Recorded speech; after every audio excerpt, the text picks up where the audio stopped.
Hey Instagram, so just a heads up, I am attempting to do something very dangerous here. Just give me 1 second. And now we are on Facebook. So yes, I am going to attempt to be both live on Facebook and Instagram, so this should be fun. So guys, I'm sure if you follow my page at all, you saw something earlier, a post that was, God can only bless what you give him to work with. And it was inspired by a conversation that I seem to have a lot lately. And that conversation is, I will ask a woman, hey, why are you single? And her response is, oh, I'm waiting on my Boaz. Guys, oh, hi Jessica, hi Lisa, hey Prototype, Beth Plant, hey guys, thanks for joining me today. So, again, I hear these women say, oh, I'm waiting on my Boaz, that is why I'm single, and, God is going to send me the right man, and when he does, I'm going to get married, I'm going to live happily ever after, I'm going to go from being pre-wife to being the wife. And I admire your patience. I admire your faith. I really do. But there is a problem with that. We're supposed to have faith. We're supposed to be guided by God. But the Bible also says that faith without works is dead. So you can have all the faith and all the belief that you want, but if you can't put that into action, then we have a problem.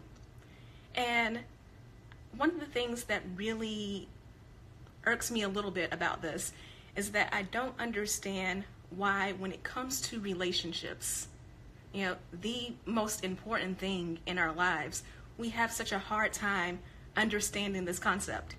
Because the women that I work with, they kick butt. They are awesome women, ambitious, professional women. And, when they were in high school, they didn't wait for a college to come knocking on their door and say, hey, we want you to come to our school. They applied.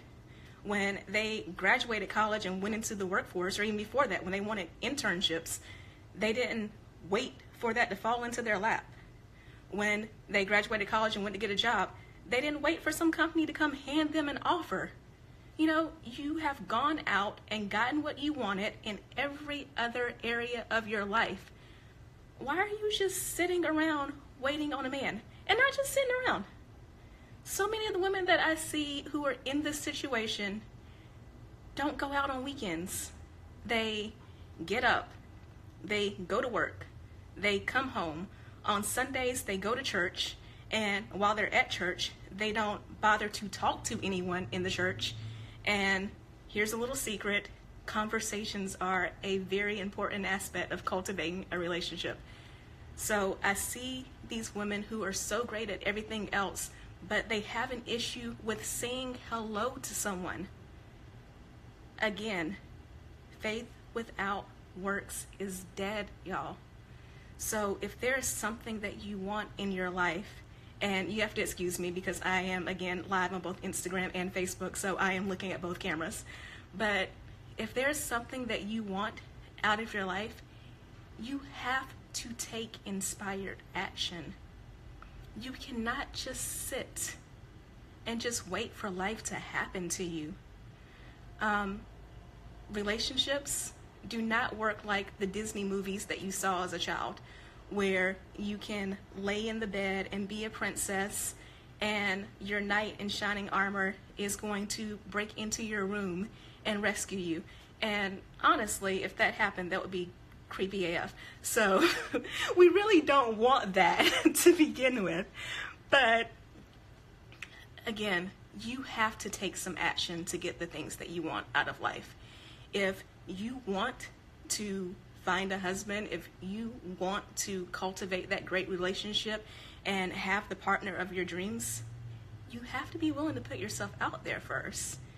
If you are sick of being in bad relationships where people take advantage of you, or you feel that you're not as cherished as you're supposed to be, you have to learn how to speak up.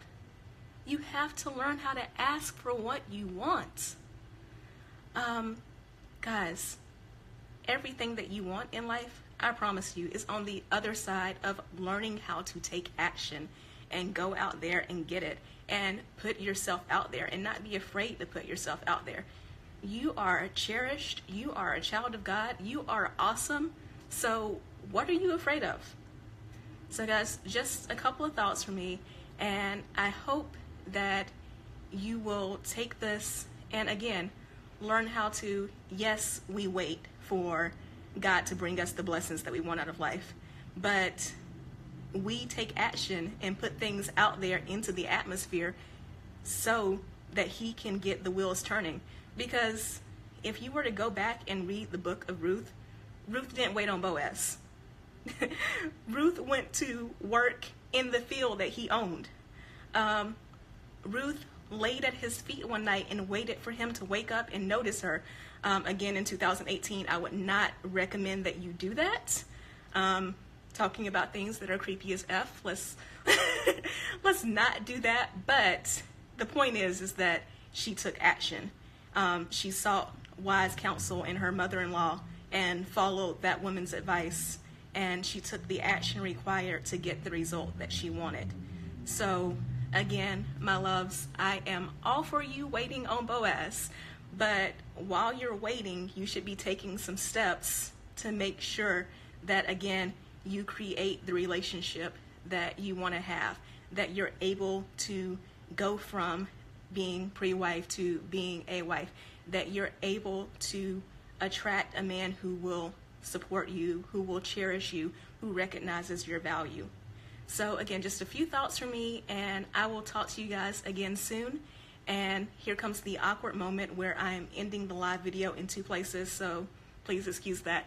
But bye guys, talk to you later.